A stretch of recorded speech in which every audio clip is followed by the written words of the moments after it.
Okay, so I have a great science experiment for you to do with the kids. Very simple, very easy, and it just great results. I was very impressed. Okay, so the first thing you're going to do is you're going to get some borax.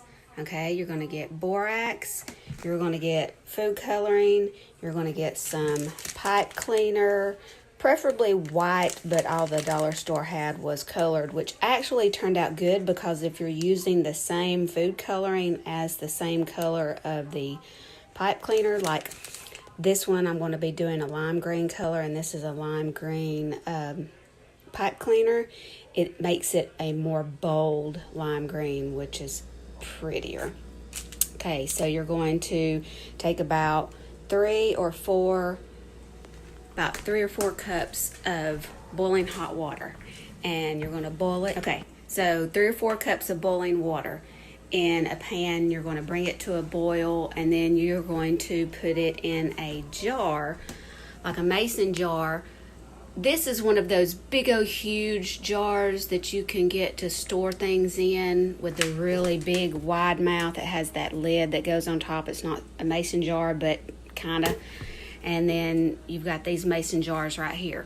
I did these last night and the crystals got so big I had to stick some scissors in and clip some of the crystals off to be able to get them out of the top of the jar. So I switched to this jar right here.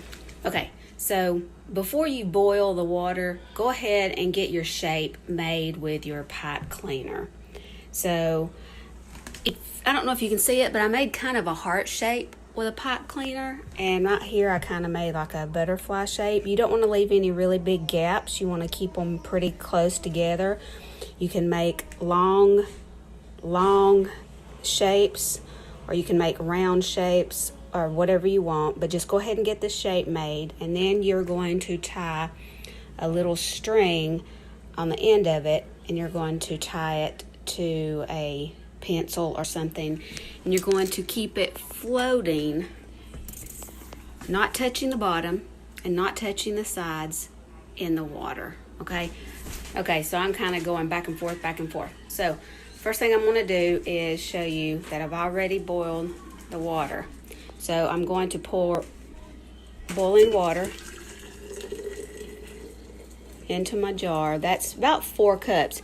You want to use about 3 tablespoons of borax per cup. If you want the tiny crystals, if you want bigger, fatter crystals, you add more. So I'm going to take the borax. I'm going to go ahead and put 12 tablespoons of borax in that, and I'm going to mix it up. Once I get it good and mixed up, then I'm going to add my food coloring in. And I want a lime green color, so I'm going to put equal amounts of green and equal amounts of yellow, and that should give me lime green. Okay, so I've already got about 10 tablespoons mixed in. It's going to be cloudy. You want to just mix it until it's completely dissolved. Once it's dissolved and you want to make your crystals a little bit fatter, a little bit larger, then continue to add more borax until it starts to settle a little on the bottom and it won't dissolve anymore. And then you can heat it up a little bit more and add more. But I really like the look of the smaller crystals. Okay, so now I've got it all mixed together. So I'm going to put equal amounts of yellow. So 1, 2, 3, 5, 6, 7, 8, 9, 10, 11, 12, 13, 14, 15. I want a total of 30 drops to make it a deep color. So 1, 2, 3, 4, 5, 6, 7, 8, 9, 10, 11, 12. Okay, so let's stir that up and see. Yeah, it looks really dark right now, but I think it's going to be a really nice lime green. I'm actually going to put a couple more. 1, 2, 3. Okay, so now I have got my I tried to make it like a little butterfly shape, and I measured the length. I don't want it touching the bottom, and so I put it, and if it's too long, you can always just roll.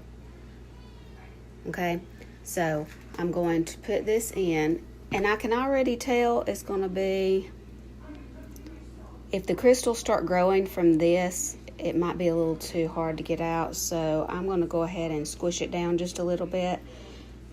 So let me do that real quick. So I squished it just a little bit, so maybe give room for the crystals to grow. So I'm going to go ahead, I'm going to dunk it in a couple of times, get it. Okay, and I'm going to lay it down. Make sure it's not touching the bottom. It's really hard to see. It's not touching the bottom. But just to be on the safe side, I'm going to roll it up one time. Let's see if that helps. That's not going to work. But I've got to lay something on top of it, so maybe if I roll it and lay the something on top of it, like a piece of saran wrap or cardboard will work. Okay, so I held it up to the light, and it is not touching the bottom, and you don't want it touching the sides. So try to not, depending on how wide the mouth of your jar is, make your pipe cleaner design accordingly, okay? Because you might end up having to stick some scissors down there and cut it off. But I have the perfect little round cardboard to lay on top. Some people use saran wrap. This is going to take 12 hours. I left my other ones in for about 20 hours and took them out this morning. We made them at 4 o'clock yesterday, and today took them out this morning, and this is what they look like. Look how pretty that is. Isn't that so pretty? Look at that. That is so pretty. And these are just the ones that were stuck at the bottom of the jar. Okay, and this is the other one. Look how pretty that is. That's a purple pipe cleaner that I had in there. And then I made, I added blue and red to make purple. So, look at that. Isn't that just so cute? Dawson's going to be doing a show and tell about crystals. And we're also making rock candy. And so we're making rock candy. So there's our rock candy right there. I've got it sitting in the... But that takes 14 days. Sucks that takes 14 days. The other's a lot quicker. So try it at home.